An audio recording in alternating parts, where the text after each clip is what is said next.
Selamat malam pemirsa, tampaknya tahun 2020 ini akan menjadi tahun yang lebih berat bagi Indonesia kalau kita berbicara mengenai pertumbuhan ekonomi Indonesia dijaga di atas 5%. Kalau kita cermati sejumlah data yang kemudian kita tampilkan pemirsa, asumsi dasar ekonomi makro pada tahun 2020 ini ditargetkan pertumbuhan ekonomi Indonesia akan berada di tingkat 5,3%, nilai tukar rupiah di angka Rp14.400 dan kemudian tingkat inflasi di angka 3,1. Sedangkan kalau kita cermati mengenai proyeksi pertumbuhan ekonomi Indonesia di tahun 2020 oleh sejumlah lembaga internasional, semuanya memperkirakan bahwa ekonomi Indonesia di tahun 2020 ini rata-rata di bawah 5%. Bahkan JP Morgan memprediksi bahwa Indonesia tingkat pertumbuhan ekonominya akan di tingkat 4,9%. Kalau kita cermati mengenai sumber pertumbuhan PDB menurut pengeluaran, kita masih bergantung pada tingkat konsumsi. Kalau kita cermati konsumsi rumah tangga dan LNPRT pada tahun 2020 sebesar 4,9%, pembentukan modal tetap bruto sebesar 6%, ekspor barang dan jasa 3,7%, impor barang dan jasa sebesar 3,2%.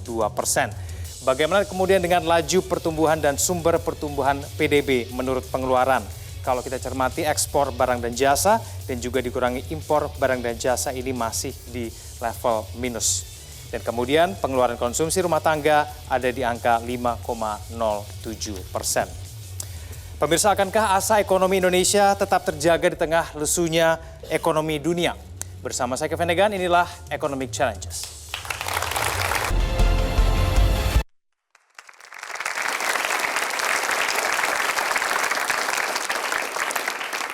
Untuk memulai diskusi kita pada malam hari ini, saya akan langsung memanggil narasumber kita yang sangat berkompeten untuk menemani saya di atas panggung. Saya akan langsung memanggil narasumber kita yang pertama, ada Iskandar Simorangkir selaku Deputi Bidang Koordinator Ekonomi Makro dan Keuangan Kemenko Perekonomian. Selamat malam, Pak Iskandar.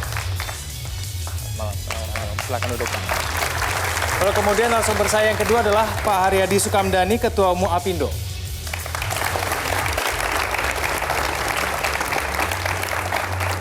Malam Pak Haryadi. Kemudian ada Rian Kiryanto selaku Chief Economist BNI.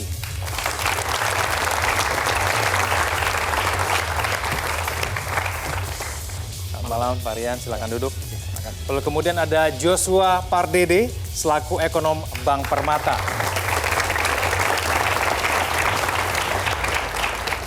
Selamat malam Pak Joshua, terima kasih.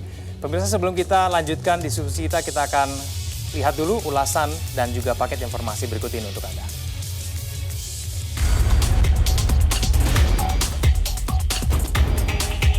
Di tengah perlambatan ekonomi global, target pertumbuhan ekonomi Indonesia masih dipatok 5,3%. Sejumlah pihak bahkan meragukan Indonesia akan sanggup tumbuh di atas 5% pada 2020. Pasalnya, dengan kian memanasnya perang dagang, pertumbuhan ekonomi dunia masih akan stagnan terdampak perlambatan ekonomi AS dan Tiongkok. Dampak ketidakpastian global ini akan semakin memberatkan laju pertumbuhan di dalam negeri, termasuk diantaranya perbaikan kinerja perdagangan. Upaya menggenjot pertumbuhan praktis menyisakan opsi investasi. Sejumlah upaya deregulasi hingga yang terbaru, Omnibus Law, diharapkan menjadi angin segar bagi perbaikan iklim investasi di tanah air. Namun, sejauh mana Indonesia sanggup melaju di tahun 2020?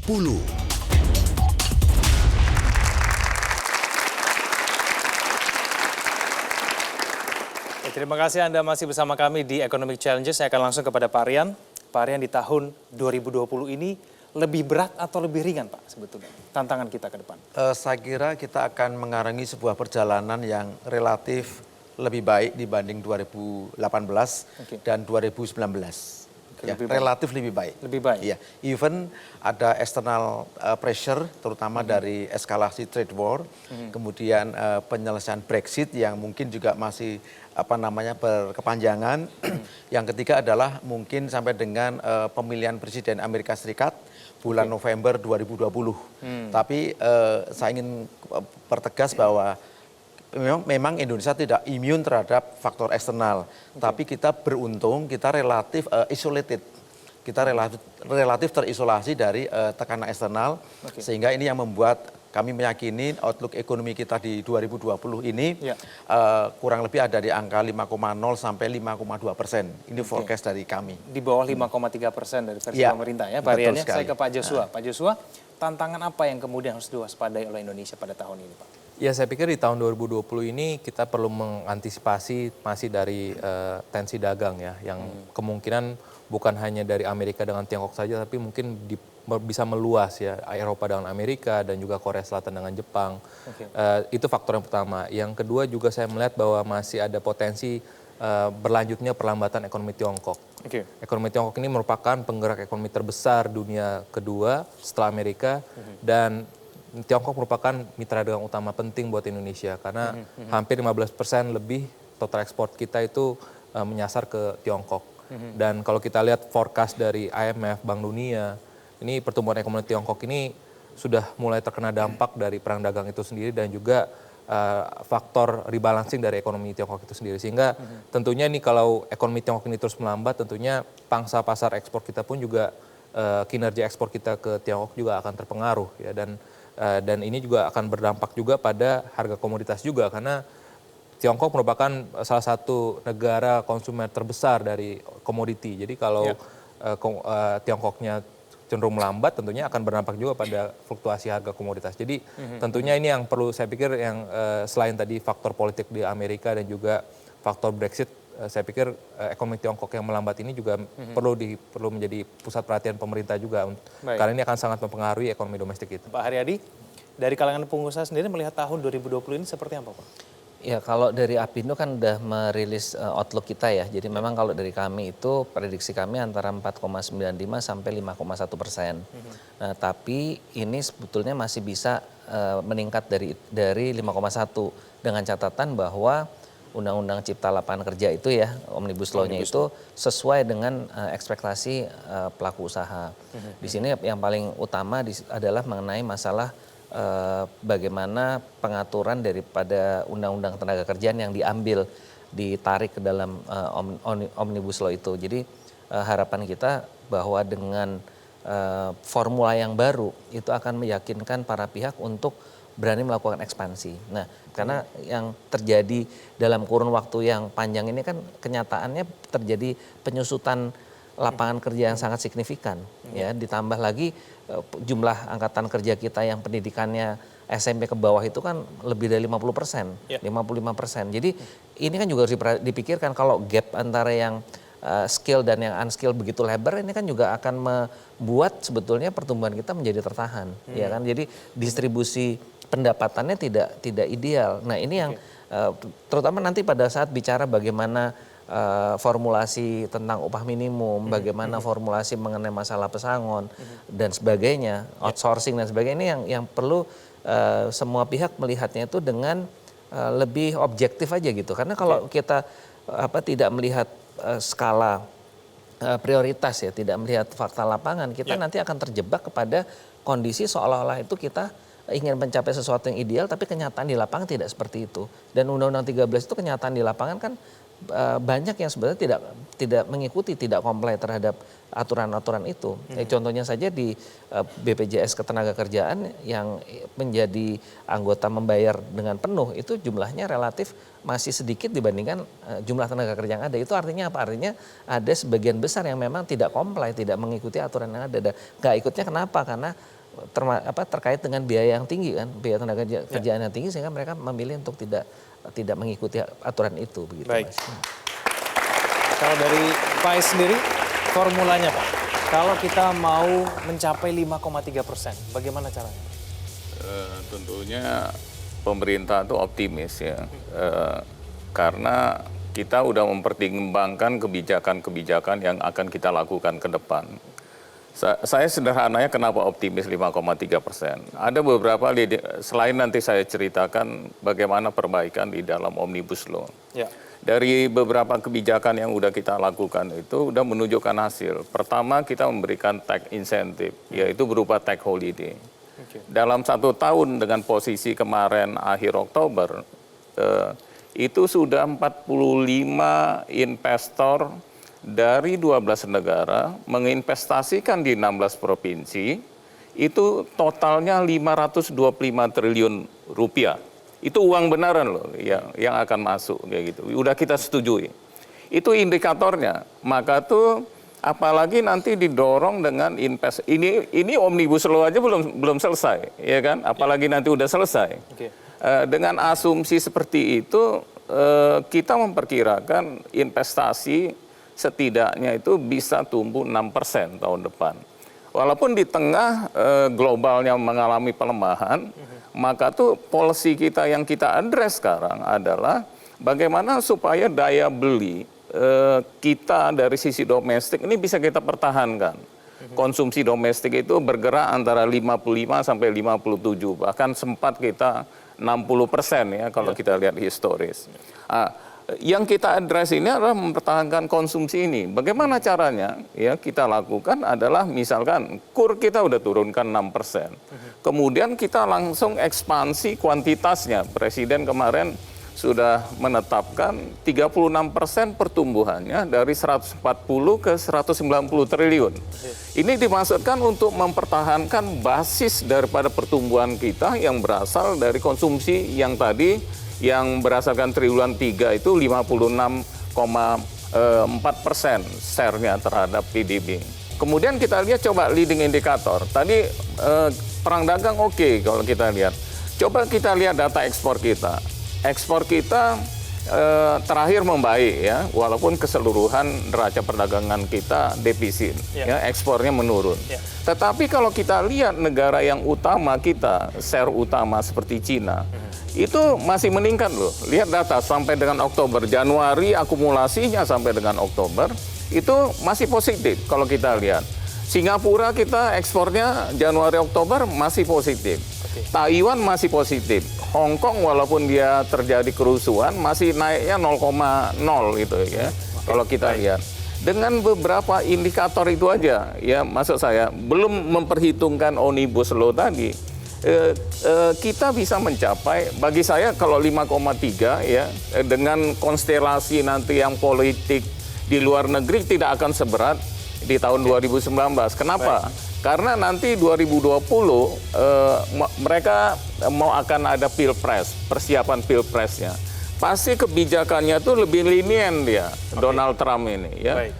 Dengan kondisi yang ketegangan yang semakin menurun ya, global demand itu akan naik, tapi tidak akan besar naiknya. Itu saya berdasarkan prediksinya kita kayak gitu. Baik, nanti usai jeda kita akan bahas kemudian apakah memang betul ada appetite itu untuk belanja konsumsi kita. Kita akan bahas usai jeda. Pemirsa jangan kemana-mana, Economic Challenge akan segera kembali.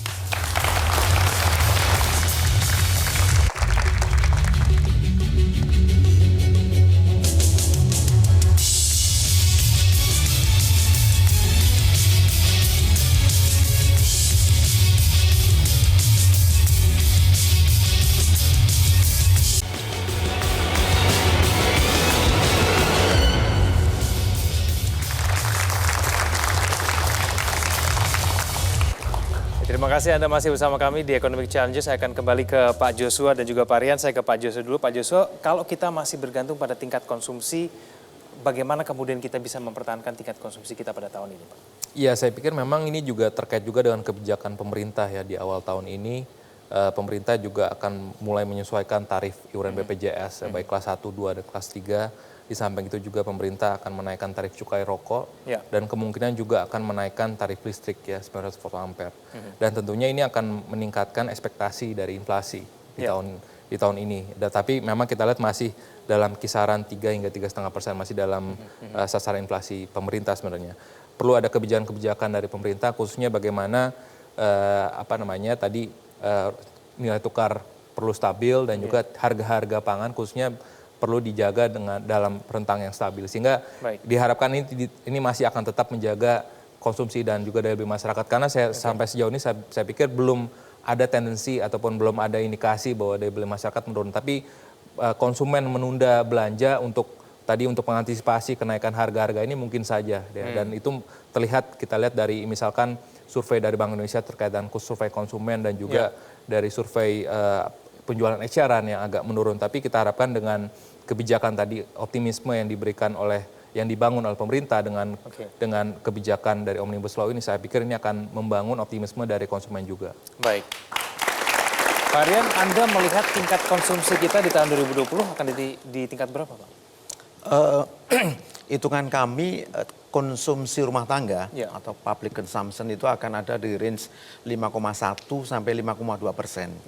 Jadi thresholdnya itu jangan sampai konsumsi rumah tangga pertumbuhannya itu jangan sampai di bawah 5%. Nah, jika konsumsi rumah tangga bisa dijaga minimal 5%, maka sesungguhnya pertumbuhan ekonomi kita 5,0% itu udah di tangan. Nah, diperkuat lagi dengan program social aid tadi, bantuan sosial, macam-macam programnya. Karena apa? Historical memang program bansos ini memang cukup efektif untuk menjadi buffer ya, atau penyangga dari sisi konsumsi masyarakat, terutama untuk lapis bawah. Tanpa ada bansos mungkin kita 2 tahun terakhir mungkin nggak akan bisa tembus angka 5% pertumbuhan ekonomi. Tapi karena ada bansos, nah ini bisa menopang tadi level daya beli masyarakat sehingga tidak jatuh.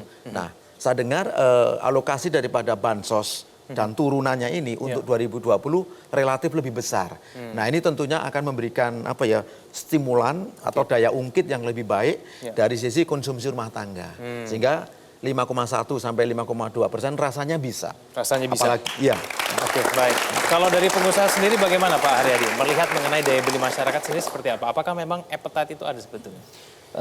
Kalau kita melihat kembali lagi ya, ini kan trennya itu dari pola konsumsinya juga sudah menyusut. Pak Rian tadi sudah menyampaikan. Jadi trennya itu sebenarnya melambai. Ini yang sebetulnya yang kita khawatirkan sejak lama, bahwa kebijakan di ketenaga kerjaan kita ini tidak bisa mendorong penciptaan lapangan kerja baru, khususnya adalah yang untuk yang unskilled ya, yang keterampilannya terbatas. Jadi kalau berkali-kali saya bilang, coba lihat ya angkanya BPJS Kesehatan tentang penerima bantuan iuran. Di sana 96,8 juta orang. Artinya apa? Artinya ada 96,8 juta orang atau hampir 37% dari jumlah penduduk yang pendapatannya per bulan itu kurang dari 600.000. Dan ini jumlahnya kalau kita lihat itu adalah bertambah. Tanpa ini dengan BPS ya, karena kalau data BPS kan ya debatable lah. Tapi kalau angka PBI itu kan sesuatu yang dibayarkan, betul-betul keluar dari subsidi pemerintah. Nah, ini menurut saya PR yang harus dilihat di sana. Jadi percuma kita mau dorong bagaimanapun kalau kenyataannya trennya yang orang dalam tanda petik ya kemampuan daya belinya itu semakin besar, ya itu distribusi income-nya juga akan makin tidak baik gitu, tidak ideal. Nah, di lain pihak yang orang punya dana, yang punya uang, kenyataannya juga dalam waktu 3 tahun terakhir ini kan mereka juga ngerem konsumsinya. Tadi saya sempat ngobrol sama Pak Rian tuh, orang ternyata lebih banyak beli obligasi gitu ya, dan obligasi yang malah nggak turun gitu. Kalau di bank masih mending jadi sesuatu produktif karena kan dijadikan kredit kan. Nah kalau pemerintah diambil pemerintah tapi pemerintahnya nggak spending, Pak Iskandar jadi repot juga. Jadi ini juga mesti lihat. Jadi artinya yang kita lihat ini adalah ya agak sedikit anomali sih gitu ya. Jadi dibilang bahwa terjadi penurunan di KUR, tapi tidak diimbangi juga oleh kenaikan daripada dana pihak tiganya juga nggak keambil oleh pemerintah. Lalu juga kenyataannya kreditnya sendiri juga masih lambat kan. Jadi ini semua menunjukkan bahwa memang Indonesia itu benar 60% kan didrive oleh konsumsi rumah tangga. Nah kalau rumah tangga ini dia tidak mempunyai daya beli tadi dalam tanda petik ya, karena upaya untuk mendistribusikan pendapatan melalui penciptaan lapangan kerja itu nggak jalan, ya memang akan balik lagi seperti itu gitu. Akan balik lagi sulit untuk naik gitu. Baik, Pak Is, BPJS naik, tarif listrik misalnya juga akan naik, rokok juga naik. Belum tentu loh, listrik belum ada. Baik, tapi untuk menjaga tingkat inflasi kita bagaimana Pak kemudian? Sebenarnya kalau kita lihat BPJS kan ngelihat daya beli itu, kita lihat dulu share daripada pengeluaran BPJS itu berapa dari total keseluruhan pendapatan. Kalau kita ambil aja misalkan upah minimum untuk DKI, walaupun peningkatannya besar gitu, karena memang iurannya itu kecil, seolah-olah kan bisa lebih dari 100% gitu ya. Tapi in term of share, kita tuh harus fair ngelihatnya gitu ya. In term of share itu dia sangat kecil sekali. Kalau misalkan dibagi 4 juta misalkan hanya 150.000, itu kan berarti share-nya berapa? Hanya 1/40 kan gitu kalau kita lihat. Berarti kontribusinya, kemampuan pengurangan daya belinya itu kan tidak signifikan. Harusnya ngelihat kayak gitu, jangan melihat dalam konteks makro itu ngelihatnya harus begitu dalam suatu kebijakan. Jangan ujung-ujungnya lari nanti ke inflasi nih, enggak. Padahal share-nya terhadap keseluruhan pembentukan inflasi itu kecil sekali gitu loh. Maka itu saya ini akan menjadi lebih kecil lagi dengan kita membuat kebijakan yang mengarah kepada bagaimana kita menyeimbangkan antara supply dan demand tadi. Nah, maka itu cara kita adalah dengan mendorong dulu, pertama tuh jangka pendeknya, mendorong konsumsi tadi udah saya kemukakan, bagaimana caranya. Apalagi ini kan momentumnya bunga tuh turun kayak gitu, walaupun ada sedikit rigiditas di dalam perbankan ya. Bunga tuh turun. Harapan kita kan nanti transmisinya kan memang belum terjadi di tahun ini. Kita harapkan nanti kan transmisinya full di 2020 harapan kita. Dengan suku bunga yang lebih turun, ya berarti kan nanti masyarakat akan mendapatkan kredit yang lebih banyak. Maka tuh pemerintah menginisiasi dulu dengan menurunkan KUR, karena kita sadar kalau nggak kita lakukan seperti itu ya. Ini preemptif nih pemerintah ya, menurunkan 1%, kuantitasnya bayangkan dari 140 ke 150. Ini kan untuk yang mikro, yang bawah ya, masyarakat bawah yang memang perlu kita dongkrak daya belinya. Itu yang strategi kita lakukan. Yang kedua, neraca perdagangan kita yang kita tangani ini. Bagaimana cara mengatasi current account deficit? Kita menggunakan B20. Maka tuh kalau lihat data seolah-olah ada bahan baku itu turun 11%, itu banyak berasal dari yang memang minyak tadi yang masuk ke dalam komponen bahan baku. Kita tahu kan import kita bahan baku kan 75%. Kemudian barang modal 16%, kemudian 9% dari barang konsumsi. Kalau kita lihat data memang seolah-olah nih bahan baku turun. Orang khawatir kan bahwa ini bahan baku untuk produksi. Ternyata kalau kita lihat itu banyak dari bahan baku yang berasal dari minyak kita. Dengan adanya kita membuat B20 ya, berarti kita bisa menghemat impor tadi dari satu sisi. Di sisi lain mengakibatkan harga CPO itu naik gitu. Petani yang kecil tadi itu meningkat daya belinya. Ini strategi yang kita lakukan. Baik, Pak Is, kita akan lanjutkan nanti berbicara mengenai current account deficit di segmen selanjutnya. Pemirsa jangan kemana-mana, Economic Challenge akan segera kembali.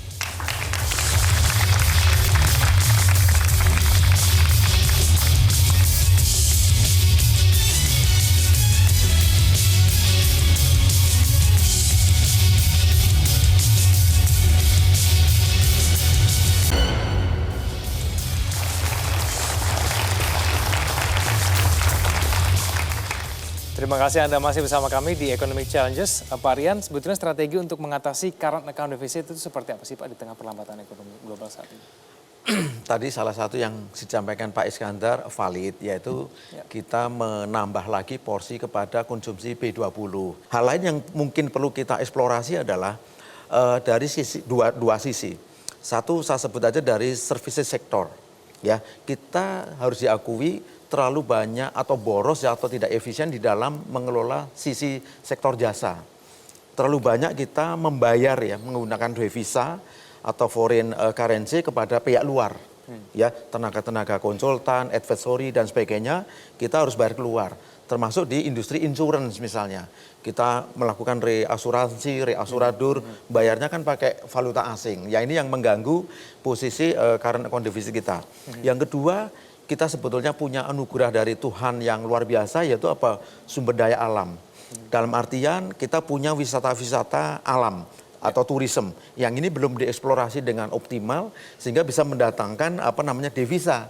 Karena dengan hadirnya turis asing ke beberapa destinasi yang nanti akan menjadi Bali baru, ini luar biasa ya. Foreign currency akan masuk, cadangan devisa kita akan lebih kuat, rupiah kita juga akan menguat dan stabil, sehingga lambat laun gradually ini akan mempersempit defisit transaksi berjalan kita. Tidak sampai melampaui angka 3%, syukur-syukur bisa ya 1 sampai 1,2% terhadap total PDB kita. Tapi saya yakin karena program dari pemerintah adalah salah satunya itu adalah mendorong tourism, ini ya pasti sooner or later akan happening, pasti akan terjadi. Baik, Pak Haryadi, pariwisata kita di tahun ini apakah akan lebih baik di tahun ini? Kami meyakini akan lebih baik dari 2019. Tapi ada sejumlah catatan juga karena kita melihat selama kurun waktu 5 tahun yang lalu, salah satu faktor kita tidak bisa optimal itu adalah karena Badan Promosi Pariwisata Indonesia kita itu tidak diefektifkan, tidak aktif. Nah, jadi ini yang juga jadi keharapan kita dan juga saya sudah sampaikan kepada Pak Menteri Pariwisata yang baru, kenapa Badan Promosi Pariwisata ini menjadi penting karena badan ini sebetulnya adalah konsolidasi antara pelaku usaha pariwisata dengan pemerintah. Jadi program itu disiapkan bersama dan sebelumnya memang eksekusinya di pemerintah untuk anggarannya, tapi menyusun promosinya itu bersama-sama. Nah, kemarin itu salah satu faktor yang juga sangat disayangkan adalah di saat pelaku usaha pariwisata sudah membuat program paket wisatanya dengan hot deals dan sebagainya, itu tidak bisa dipromosikan karena anggarannya nggak ada gitu. Nah, itu yang kita harapkan ini nanti tidak boleh terjadi lagi. Dan sebetulnya tidak hanya paket wisatanya saja, tapi juga upaya cari rute-rute baru untuk penerbangan direct flight ke Indonesia. Nah, ini juga banyak hal yang bisa kita lihat. Contohnya adalah sekarang Lombok itu meningkat karena ada penerbangan langsung dari Perth dan Darwin ke Lombok ya oleh maskapai Jetstar, oleh maskapai AirAsia. Nah, kita harapkan nanti juga akan banyak direct flight yang langsung menuju kota-kota wisata kita, misalnya contohnya dari Bangkok ke Jogja atau Bangkok ke Medan. Nah, ini ya semuanya bisa berjalan kalau Badan Promosi Pariwisata ini juga aktif dan juga bisa memasarkan juga MICE kita. Ini untuk hal-hal seperti ini banyak yang bisa dikerjakan dan seperti Pak Rian bilang tadi itu untuk mencapai ke 20 juta wisatawan mancanegara sebetulnya nggak susah gitu loh. Hanya tadi kalau promosinya itu dilakukan bersama dan memang penggunaan anggaran itu efektif, itu bukan sesuatu hal yang mustahil kita peroleh ya. Thailand ini sekarang udah 40 juta loh Mas, 40 juta turisnya, dan kalau kita mau menarik ke Indonesia antara sekitar 5 juta sampai 10 juta mestinya tidak ada masalah. Oke, gitu. Baik.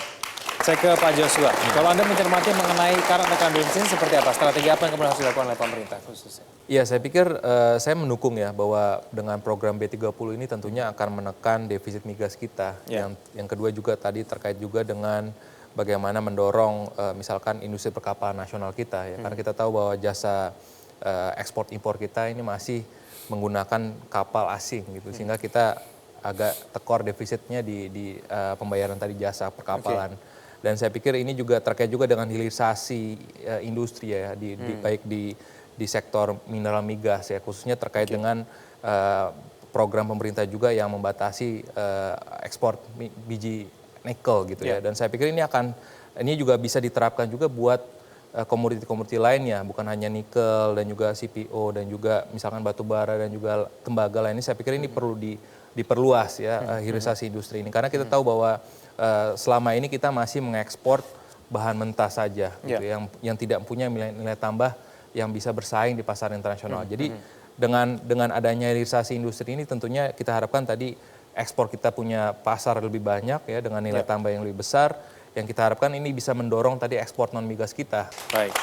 Saya kembali kepada Pak Is. Pak Is, dengan pelarangan hasil ekspor hasil tambang ini apakah sudah ada hasilnya Pak? Sudah mulai terasa? Kalau kita lihat, coba kita ke Morowali ya, saya tuh kagum juga lihat dari situ bagaimana kita mengelola nikel gitu ya, bagaimana kita mengelola bauksit jadi alumina gitu ya. Saya pikir ini langkah kita yang maju untuk mengatasi permasalahan fiskal neraca current account deficit kita.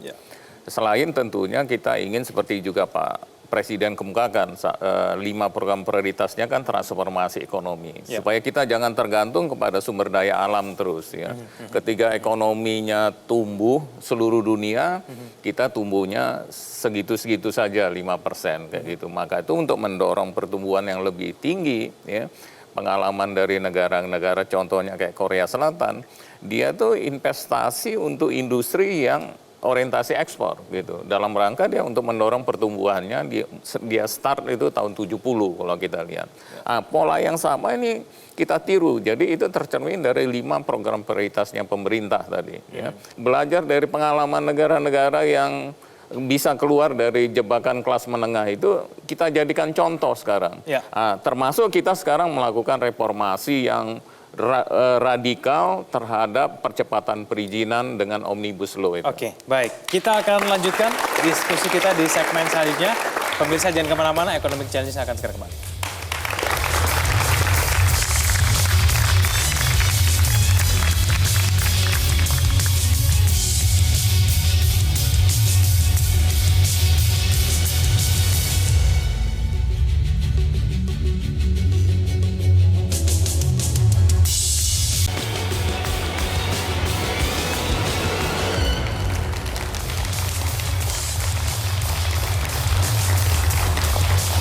Terima kasih Anda masih bersama kami di Economic Challenges. Saya akan kembali kepada Pak Joshua. Kalau kita bicara mengenai pertumbuhan ekonomi juga tidak lepas dari iklim investasi, Pak Joshua.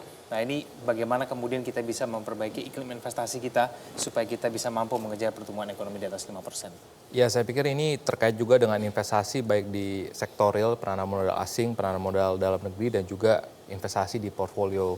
Ya, saya pikir kedua investasi ini perlu iklim investasi memang perlu ditingkatkan oleh pemerintah ya. Tadi dengan catatan bahwa insentif seperti insentif pajak ya, tax holiday, tax allowance, dan juga terkait juga dengan Omnibus Law ini juga ada undang-undang terkait dengan perpajakan. Saya pikir ini akan sangat signifikan ya untuk bisa menangkap potensi-potensi investasi, karena kita tahu bahwa di tahun lalu beberapa investasi dari Tiongkok ini banyak masuk ke Vietnam. Ya. Jadi saya pikir perlu ada reformasi struktural yang harus dibenahi terus-menerus. Sejauh ini investor kalau kita lihat kemarin ease of doing business kita masih stuck ya, padahal India meningkat, dan saya pikir menjadi salah satu PR buat pemerintah untuk terus menerus mengeluarkan kebijakan-kebijakan yang untuk mereformasi kebijakan strukturalnya. Di samping tadi kebijakan moneternya sudah akomodatif, dan juga kebijakan fiskalnya juga diharapkan bisa lebih lebih ekspansif, sehingga kombinasi dari kebijakan ini tadi seperti Pak Aryan katakan ini menjadi counter cyclical ya, kebijakan yang sifatnya counter cyclical, sehingga bisa memberikan persepsi yang baik pada investor, sehingga kalau investor nyaman, saya pikir dengan kepastian hukum, kepastian regulasi, dengan insentif pajak, saya pikir semuanya ini akan memberikan dampak pada peningkatan investasi, karena kita perlu mendorong investasi di atas 7% ya, supaya by 2045 kita bisa masuk menjadi sebagai negara maju. Oke, baik. Pak Aryan, mendorong investasi di atas 7% bisa kita lakukan? Mestinya bisa.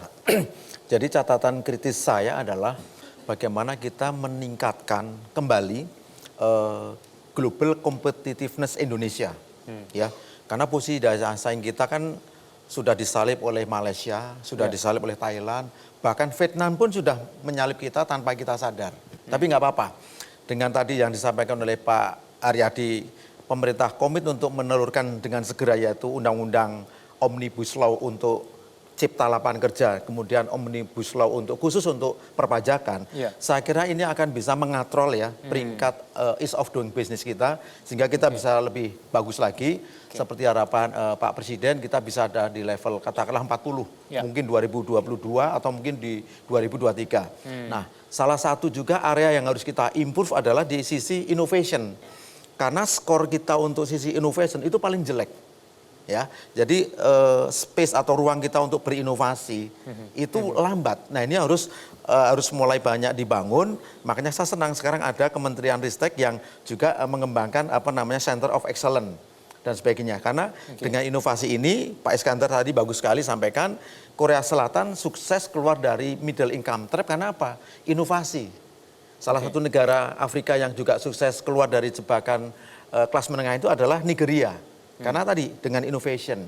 Nah, mudah-mudahan dengan segala kebijakan yang sifatnya betul-betul pro kepada investment ya, baik foreign direct investment maupun untuk yang domestik, ini bisa mengatur tadi invest dari luar yang sifatnya langsung maupun lewat portofolio investment kita. Nah, ini akan mendorong fondasi ekonomi kita menjadi lebih strong, lebih solid. Oke, baik. Pak Haryadi, ease of doing business kita stuck di 73, Pak. Sebetulnya persoalan apa sih, Pak, yang kemudian mungkin dialami oleh pengusaha sehingga kemudian hingga sampai saat ini kita masih stuck di 73 dan kemudian harus diperbaiki di ke depan. Jadi yang jadi masalah itu kan sebetulnya pergerakan OSS ya. OSS ini kita harapkan menjadi lebih baik, ternyata malah bikin ribet sendiri gitu karena aturan di daerah mereka punya sistem sendiri yang ternyata tidak bisa disinkronkan dengan sistemnya OSS itu sendiri. Makanya kami menyambut baik ya pada waktu ada ide untuk membuat Omnibus Law ini, memang itu memotong semua permasalahan yang selama ini kita hadapin dengan 16 paket kebijakan yang lalu. Nah ini yang kita harapkan nantinya kalau ini bisa selesai semua dalam satu induk undang-undang, ease of doing business ini juga akan menjadi lebih baik peringkatnya. Dan sebetulnya yang saya lihat bukan hanya itu sih sebenarnya yang juga kita punya harapan besar di 2020 ya. Khususnya omnibus perpajakan.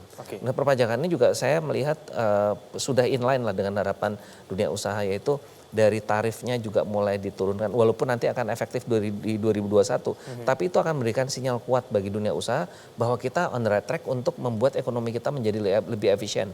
Karena dari 25 akan turun ke 22 dulu ya, tahun 2021. Dan juga menarik adalah seperti tax untuk dividen itu dihapuskan, itu juga menarik. Dan juga yang paling menarik lagi adalah bahwa pemerintah sadar bahwa dengan adanya pajak daerah dan retribusi ini kenyataan di lapangan juga bikin repot juga karena tarifnya beda-beda dan aneh-aneh. Nah ini juga udah ada pemikiran di dalam omnibus perpajakan untuk pemerintah pusat itu bisa menarik yang pajak daerah yang aneh-aneh ini yang tarifnya beda-beda itu dalam satu koordinasi di tingkat pusat. Jadi saya lihat ini sih cukup bagus gitu ya Pak. Yang kita selama ini sampaikan kepada pemerintah ternyata direspons dengan sungguh-sungguh. Artinya tadinya waktu itu kita pikir waduh kita kasih usulan masuk tong sampah aja. Ternyata nggak beneran di ini. Terima kasih nih Pak Iskandar.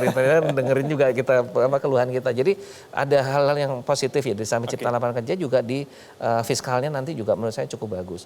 Dan menurut saya di fiskal ini mudah-mudahan yang istilahnya respons negatifnya lebih kecil lah karena semuanya kan bagus untuk ekonomi ya. Oke, Mas. Baik. Pak Is, terakhir Pak Is, harapan begitu besar terhadap Omnibus Law nih Pak. Ini kemudian bagaimana kita bisa dan juga pemerintah memastikan bahwa Omnibus Law ini betul-betul akan berjalan sesuai dengan rencana Pak. Jadi memang betul, sebenarnya OSS itu ya dimasukkan tadi kan untuk mempercepat. Sebenarnya kenapa OSS itu jalan bukan karena sistemnya di daerah berbeda-beda gitu. Jadi aturan hukumnya itu banyak, jadi ada 74 itu ya. Undang-undang yang mengatur perizinan sebelumnya, baik itu yang ada di pemerintah daerah maupun yang ada di kementerian lembaga. Ya. Jadi walaupun sistemnya udah di OSS itu kan sistem kayak gitu ya, tetapi nggak diiringin dengan aturan undang-undangnya gitu yang memaksa untuk menggunakan norma, standar, prosedur dan kriteria yang sama, NSVK namanya itu. Ya. Nah, itu yang membuat nggak jalan. Karena kita sadar itu nggak jalan, maka tuh dibuatlah Omnibus Law.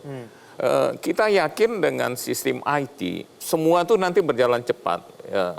Maka itu kita buatlah Omnibus Law tadi yang mengatur undang-undang yang menghambat investasi, kita cabut tuh satu-satu. Ya.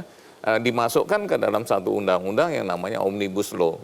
Inilah yang kita buat ini ya, pemerintah buat karena menyadari, termasuk kita Kadin minta masukan Pak Aryadi, Pak Rosan tuh datang ya, Menko tuh memanggil mereka. Coba kalian bahkan Pokjanya mereka terpaksa mereka juga Sabtu Minggu kita minta kerja ini untuk supaya Omnibus Law-nya ini bisa cepat keluar. Jadi itulah kita melihat nih memang sekarang kepentingannya ini bukan hanya pemerintah yang mau menggerakkan ekonomi ini. Kita sadari peranan swasta itu sangat besar gitu. Maka itu bagaimana caranya? Ya kita libatkan swasta, baik itu dalam investasi, berusaha. Bagaimana caranya? Ya buat investasi yang kondusif. Nah, ini yang kita lakukan. Maka tuh mari kita nih jaga bersama nih, awasi supaya nanti Omnibus Law ini sesuai dengan yang sudah kita rancang. Baik, kita pantau bersama nanti bagaimana jalannya Omnibus Law. Semoga sesuai dengan rencana. Sayang sekali waktu kita terbatas. Saya ucapkan terima kasih kepada Pak Haryadi, Pak Ais terima kasih telah hadir bersama kami, Pak Joshua dan juga Pak Rian terima kasih telah hadir bersama kami di Economic Challenges. Pemirsa, demikianlah perbincangan kami. Semoga bermanfaat bagi Anda. Terima kasih telah menyaksikan Economic Challenges. Saya Kevin Egan. Sampai jumpa.